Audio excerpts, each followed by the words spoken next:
Hello, everybody. Future Judge talking right now.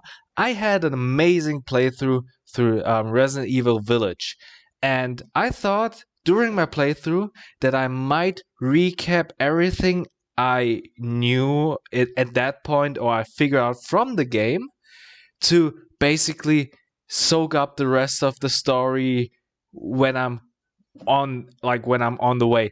So what I did was in the middle of my playthrough, as soon as I defeated House Beneviento, I basically recapped everything, rethought everything, and that is what Past Judge will tell you about. I'm finished with the game. I know everything what's there to know. But now looking back to what I thought in during my playthrough is so interesting and so amazing, and I hope you guys will like it too. It just is from a perspective of someone that didn't finish the game and what the game gives you as clues and what the game gives you as hints what the storyline could be, and it's just very amazing. I now looking back, I very enjoyed it. I hope you guys will enjoy it too. Like I said, right now finished House Beneviento, so Past Judge can explain it much better to you guys. So let's jump right in. The stream today starts a little different because I want to talk to you guys about what we've explored so far in the game, what we've figured out, and just to make everything that will come up, um, like the story that we can soak up much more if we collect what we know right now about the game and what we can piece together. So let us begin, and we're gonna start the game and talk about what we've seen so far. For that, we're gonna start a new game. I'll end this after the first story, and I want to talk about the first story a bit and what we can piece together there.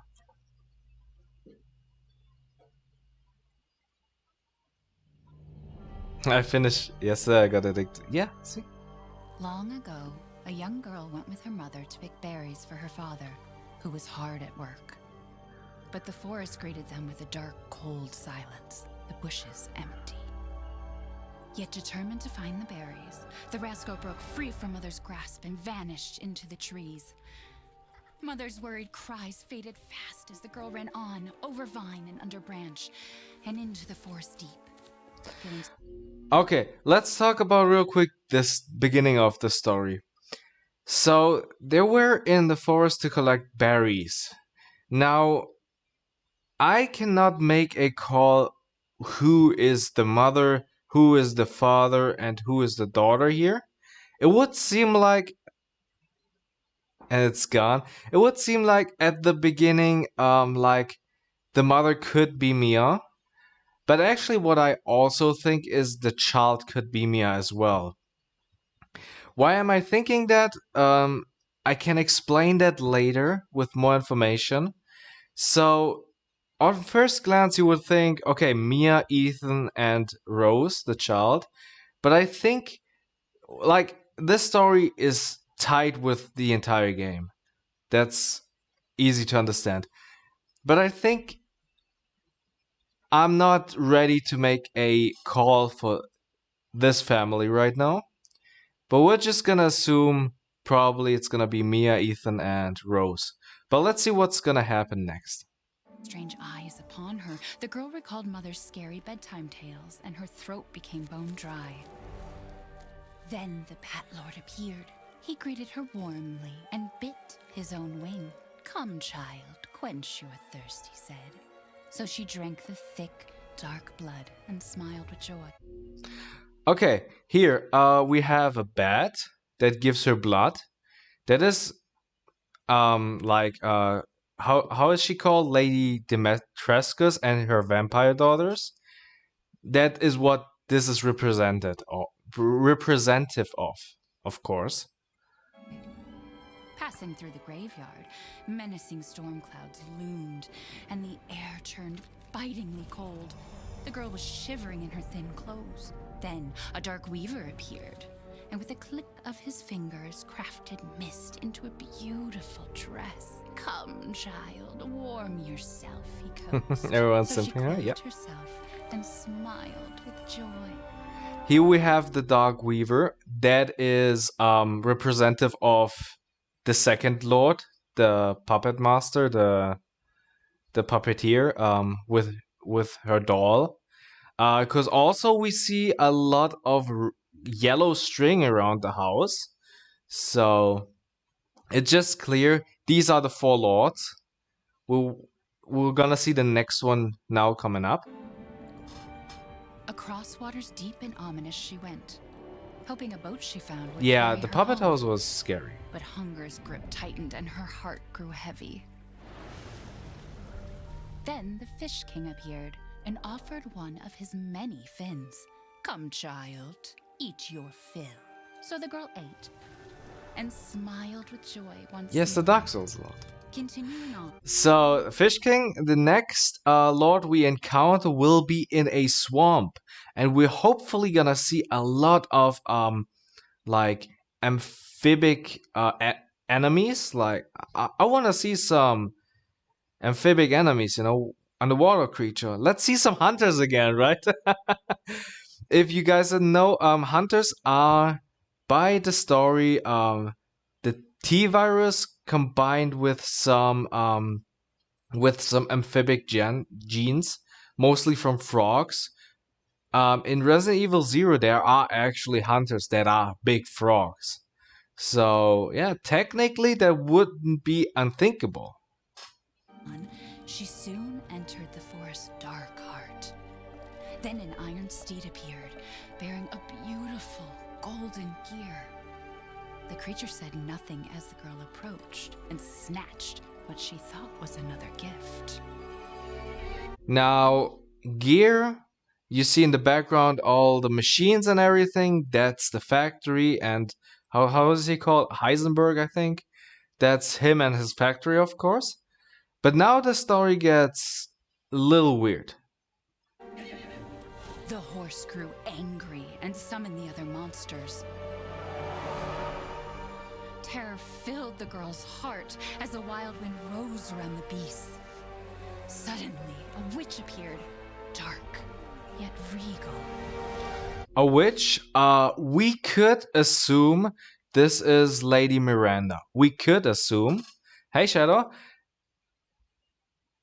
This is like the close, like, the game is trying to lead us to this thought. I'm thinking maybe it is. Maybe there's something or something. Damn it, something or someone else behind all that scene. So we're just gonna assume that is Lady Miranda. And now the last section is very, very interesting, and we gotta listen to it very careful.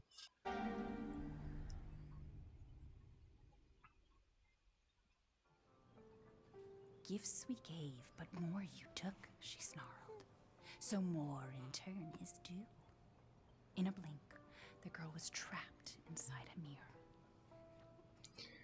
So what is that about? I mean, okay, the girl took more gifts than she's supposed to. She was like greedy and all. But in a blink, she was trapped in a mirror. That is very interesting. I wanna go dig into this a little deeper here.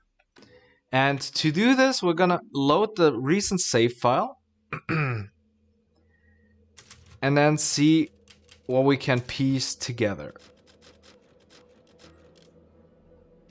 That is the most recent save file.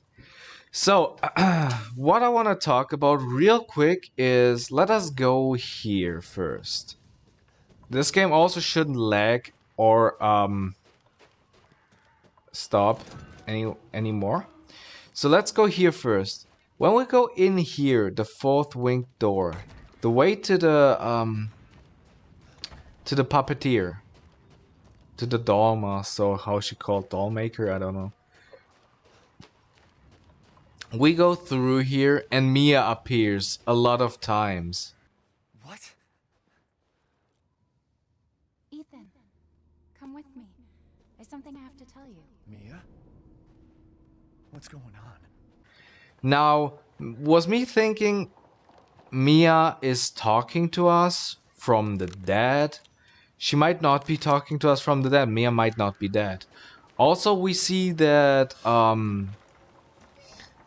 in Resident Evil 7, those people that have the infection, like the virus, the fungus, can connect to each other through a network where how is he called? Where Jack Baker is talking to Ethan. She forces her way into your mind, your soul. You can't fight back. You are connected to her, and you can't resist the urge to. And now, the second thing I want to talk is Ethan has a bite wound. He was bitten off 2 fingers, and he didn't turn into a monster. Now, why is that? Either he is immune, what I actually don't think. Like, yes, he is immune, but I think he is infected already.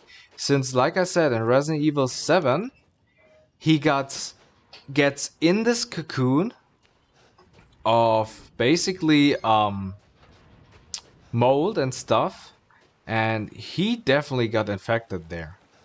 Since he was also connected to this fungi network where Jack was talking to him.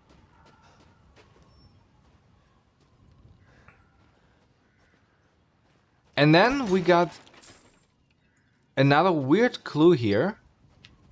I'm gonna show you guys real quick. Here, everybody, let's see. This is our daughter itself. Legs. Okay, we have legs, we have hair, we have probably arms, we have body and whatnot. Okay?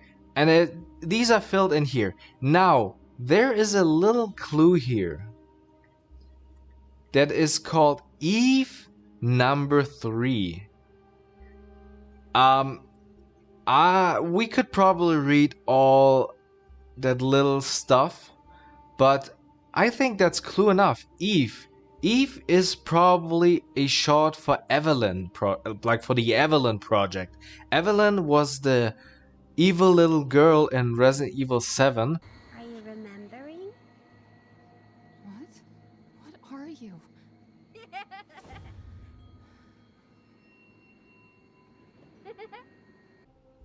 That started the infection.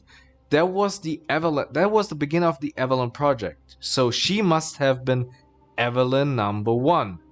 So we got here Evelyn number 3, which means who was number 2, for example, and why is it number 3? Of course, Mia and Ethan has the virus in them. Mia was not, even with the syringe thing, she was not, like, the virus wasn't basically put off her. She still has the virus. Also Ethan. So I can understand that everybody wants Rose, because she has also specimen number 2. That's interesting. Is that specimen number 1 or is it still number 2? No, it's number 4. Okay, good. That's like the body parts. Good, I can understand that. But yeah, that's also a very interesting fact. And Mia did something wrong, either in the past or like recent times, but Mia did something wrong. She's always hiding something from Ethan. So let's see what is this about. Thank you all so much for sticking in. I hope you enjoyed it as much as I did, because but as I created this video, it was amazing to see what my personality, like, it is like a week or 2 ago, not too much, but what I thought about the game was, and what the actual game was, and how how my playthrough was. It was just amazing. If you didn't check my earlier videos, my part 1, 2, and 3, it's down in the description of my playthrough. And also, think about checking out the next parts too that will come out soon, because I had a blast. This game was amazing, and I really hope you enjoy it as much as I enjoyed it. So thank you all for being here, and I wish you all a good rest of your day. Bye, everybody. Bye.